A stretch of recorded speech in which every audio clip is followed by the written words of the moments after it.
जय श्री कृष्णा। राधे राधे। आज हम सुनेंगे हल षष्ठी व्रत की कथा। हल षष्ठी व्रत महिलाओं द्वारा परिवार की सुख समृद्धि संतान की दीर्घायु के लिए रखा जाता है। इसे देश में अलग अलग हिस्सों में अलग अलग नाम से जाना जाता है। यह मूल रूप से षष्ठी माता का व्रत है। बलराम जी के जन्म उत्सव के उपलक्ष्य में यह मनाया जाता है। इस व्रत को विशेषकर नवविवाहित स्त्रियां पुत्र कामना से व विवाहित स्त्रियां अपनी संतान प्राप्ति पर संतान की दीर्घायु कामना से व्रत करती है। बलराम जी का संबंध हल से है, श्री कृष्ण भगवान का गौ से, इसलिए इस व्रत में हल तथा गौ माता का पूजन किया जाता है, उसके कार्य किए जाते हैं। हल से जुता हुआ कोई भी अन्न ग्रहण नहीं करना चाहिए। इस दिन दूध दही और खाना वर्जित माना जाता है। आइए हम हल षष्ठी व्रत की कथा सुनते हैं। मथुरा के राजा कंस अपनी बहन देवकी को विवाह के उपरांत विदा करने जा रहे थे तो आकाशवाणी से वचन सुन देवकी का 8वां गर्भ तेरी मृत्यु का कारण बनेगा जानकर बहन बहनोई को कारागार में डाल दिया। वसुदेव देवकी के 6 पुत्रों को एक एक कंस ने मार डाला। जब 7वें बच्चे के जन्म का समय नज़दीक आया तो देवऋषि नारद जी वसुदेव देवकी से मिलने पहुँचे। उनके दुख का कारण जानकर देवकी को हल षष्ठी देवी के व्रत रखने की सलाह दी। देवकी ने नारद जी से हल षष्ठी व्रत की कथा पूछी। नारद ने पुरातन कथा कहना आरंभ किया।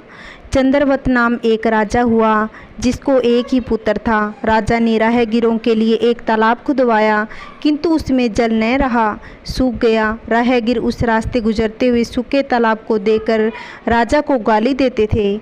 इस खबर को सुनकर राजा दुखित हुआ कि मैंने तालाब खुदवाया, मेरा धन व्यर्थ गया। उसी रोज रात राजा को स्वप्न में वरुण देव ने दर्शन देकर कहा कि यदि तुम अपने पुत्र की बलि तालाब में दोगे तो जल भर जाएगा। सुबह राजा ने स्वप्न में कही बात दरबार में सुनाया और कहा कि मेरा धन व धर्म भले ही व्यर्थ हो जाए पर मैं अपने पुत्र की बलि नहीं दूंगा। यह बात लोगों से होता हुआ राजकुमार तक पहुंच गई। वह सोचने लगा कि यदि मेरी बलि से तालाब में पानी आ जाए तो लोगों का भला होगा। यह सोचकर राजकुमार अपनी बलि देने तालाब में बैठ गया। वह तालाब पानी से लबालब भर गया। जब से जीव जंतुओं में तालाब परिपूर्ण हो गया। इकलौते पुत्र के बलि हो जाने से राजा दुखी होकर वन को चला गया। वहाँ 5 स्त्रियां व्रत कर रही थी, जिसे देखकर राजा ने कौन सा व्रत और क्यों कर रही हो पूछने पर स्त्रियों ने हल षष्ठी व्रत की संपूर्ण विधि विधान से बतलाई। उसे सुनकर राजा वापस नगर को आ गया। अपनी रानी के साथ उस व्रत को किया। व्रत के प्रभाव से राजपुत्र तालाब से जीवित बाहर निकल आया। राजा परिवार हल षष्ठी माता की जय जयकार करने लगे। नारद जी ने देवकी से हल षष्ठी व्रत की अन्य कथा कहना शुरू किया कि उज्जैन नगरी में 2 सौतन रहती थी। एक का नाम था रेवती और दूसरी का नाम था मानवती। रेवती को कोई संतान न थी जबकि मानवती के 2 पुत्र थे। रेवती अपने सौत के बच्चों को देखकर सौत का व्यवहार करती, उनके पुत्रों को मारने का जतन ढूंढती रहती थी। एक दिन उन्होंने मानवती को बुलाकर कहा कि बहन, आज तुम्हारे मायके से कुछ राहगीर मुझसे मिले थे। उन्होंने बताया कि तुम्हारे पिताजी बहुत बीमार हैं और तुम्हें देखना चाहते हैं। और पिता की बीमारी को सुनकर मानवती दुखी हो गई। रेवती कहने लगी कि बहन, तुम शीघ्र अपने पिता से मिलने चली जा, तुम्हारे आने तक मैं बच्चों का ध्यान रखूंगी। सौत के बात को सच मानकर अपने पुत्र को रेवती के हाथों सुरक्षित देकर मानवती पिता से मिलने मायके चली गई। अब रेवती बच्चों को मारने का अच्छा मौका जानकर उन दोनों बच्चों को मारकर जंगल में फेंक आई। इधर मानवती जब मायके पहुंची तो पिता को स्वस्थ देकर पिता से अपनी सौत की कही बातों से सकुशल का ज्ञान प्राप्त करने लगी।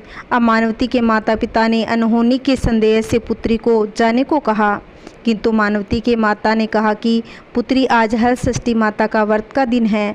तुम भी पुत्रों की दीर्घायु की कामना से यह व्रत कर आज की बजाय कल चली जाना।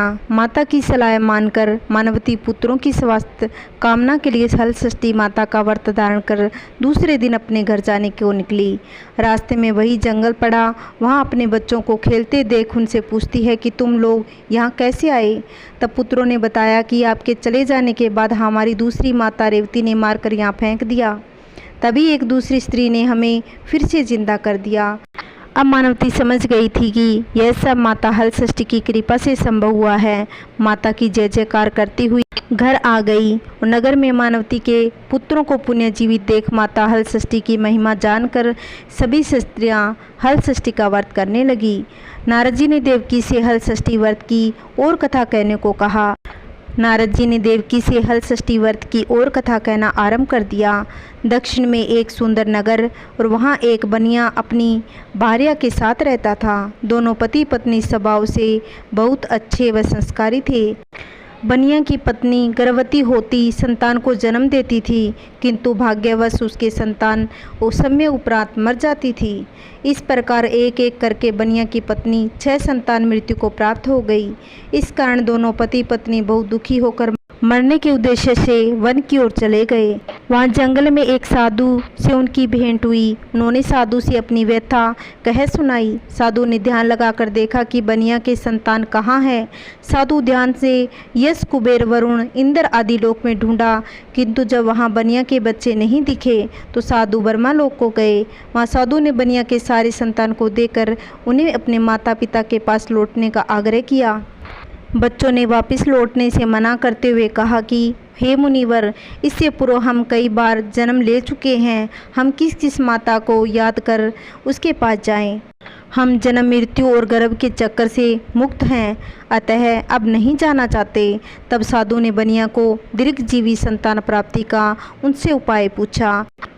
उन आत्माओं ने कहा कि यदि बनिया उनकी पत्नी माता हलषष्ठी का व्रत रख पूजन कथा सुने, अपने पुत्र को व्रत उपरांत जल से भीगा कपड़ा लगाएं तो उनका वह बालक दीर्घजीवी होगा। उन आत्माओं से इस प्रकार सुन साधु ध्यान से वापस आकर बनिया से हलषष्ठी व्रत कथा नियम आदि को बताया। साधु से इस व्रत विधि को सुन दोनों पति पत्नी घर गए। समय उपरांत जब हलषष्ठी का व्रत दिन आया तो उन्होंने व्रत रखा, संतान प्राप्ति का वर मांगा। माता हलषष्ठी की कृपा से अब बनिया की पत्नी गर्भवती हुई, एक सुंदर संतान को जन्म दिया।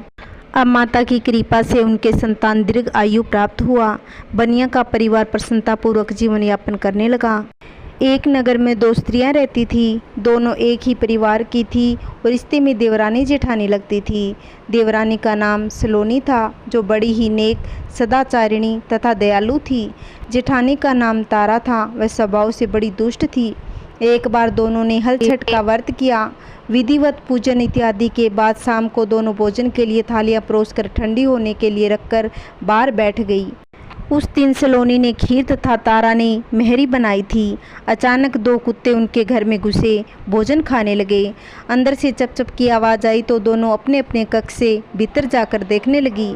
सलोनी ने कुत्ते को खीर खाते देखा तो कुछ नहीं बोली तथा बर्तन में बची हुई बाकी खीर भी उसके आगे डाल दी। लेकिन तारा थाली में मुँह मारते ही कुत्ते को देखते ही आग बबूला हो गई। उसने कमरे का द्वार बंद किया और फिर डंडा लेकर कुत्ते को इतना मारा कि उसकी कमर ही तोड़ डाली। कुत्ता अधमरा होकर जैसे जैसे जान बचाकर वहाँ से भाग गया। दोनों कुत्ते जब बाहर मिले तो एक दूसरे का हाल चाल पूछने लगे। जो कुत्ता सलोनी के यहाँ गया था बोला कि मैं तो जिसके कक्ष में गया था वह स्त्री तो बड़ी भली थी, मुझे खीर खाते देखकर भी उसने कुछ नहीं कहा, बल्कि बर्तन में खीर खत्म हो जाने के बाद उसने उसमें से खीर डाल दी ताकि मेरा पेट भर सके। उसने तो मेरी आत्मा ऐसी तृप्त की कि मैं उसे बार बार आशीर्वाद दे रहा हूँ। मेरी तो ईश्वर से यही कामना है कि मरने के बाद मैं उसी का पुत्र बनूं, जीवन भर उसकी सेवा करके ही ऋण को चुकाता रहूं। जिस प्रकार उसने मेरी आत्मा को तृप्त किया है उसी प्रकार मैं उसकी आत्मा को तृप्त कर प्रसन्न करता रहूं। अब तुम बताओ तुम्हारे साथ क्या बीती? लगता है तुम्हारी तो खूब पिटाई हुई है। दूसरा कुत्ता बड़े ही दुखी स्वर में बोला, तुम्हारा अनुमान ठीक ही है भाई, आज से पहली बार ऐसी दुर्गति कभी नहीं हुई। पहले तो थाली में मुँह मारते ही सारा जबड़ा हिला और फिर भी भूख से परेशान होकर मैंने 2-4 कोर सटके की थी। वैसे दुष्ट आ गई और कमरा बंद करके डंडे से उसने मुझे इतना मारा कि मेरी कमर ही तोड़ डाली। मैं तो ईश्वर से यही निवेदन करता हूँ कि अगले जन्म में उसका पुत्र बनकर उसे बदला चुकाऊँ। जैसे उसने मार मार कर मेरी कमर तोड़ी वैसे ही भीतर मारकर उसका हृदय और कमर तोड़ डालूँ। कहते ही बेजुबान की बद्दुआ बहुत बुरी होती है, इसे देवयोग भी कहा जाएगा। दूसरा कुत्ता सिगरी मर गया। मरकर उसने तारा के घर में ही पुत्र रूप में जन्म लिया। पुत्र रतन पाकर तारा बहुत खुश हुई। पुत्र को लेकर उसने अपने मन में बड़े बड़े मसूबे बांध रखे थे, मगर दूसरे ही दिन जब घर में हलषष्ठी का पूजन हो रहा था, वह लड़का मर गया। तारा की जैसे दुनिया ही उजड़ गई। वह दहाड़े मार मार कर रोने लगी, मगर किया भी क्या जा सकता है। जैसे तैसे उसने अपने सीने पर पत्थर रख लिया। फिर तो हर वर्ष उसके लड़का होता और हलषष्ठी के दिन मर जाता। जब 3-4 बार ऐसा हुआ तो तारा को इस पर कुछ संदेह हुआ, आखिर मेरा लड़का हलषष्ठी को ही क्यों मर जाता है। फिर एक रात सपने में उसे वही कुत्ता दिखाई दिया। उसने कहा, मैं बार बार तेरा पुत्र होकर मृत्यु को प्राप्त होता रहूँगा। तूने मेरे साथ जो व्यवहार किया था, मैं उसी का बदला चुका रहा हूँ। तारा यह सुनकर बहुत दुखी हुई। उसने अपने किए का प्रायश्चित करने का उपाय पूछा। तब उस कुत्ते ने बताया, अब हल छठ के व्रत में हल से जुता हुआ अन्न तथा गाय का दूध दही न खाना, होली भी बुनी हुई बाल और होली की धूल आदि हल छठ पूजा में चढ़ाना, तब कहीं मैं तेरे जीवन में आकर जीवित रहूँगा। पूजा के समय यदि तारक गण छिटके तो समझ लेना कि यहाँ जीवित रहूँगा। तारा ने वैसा ही किया और इस हलषष्ठी के व्रत के प्रभाव से उसकी संतान जीने लगी। तभी से संतान कामना और सुख सौभाग्य के लिए यह व्रत किया जाता है।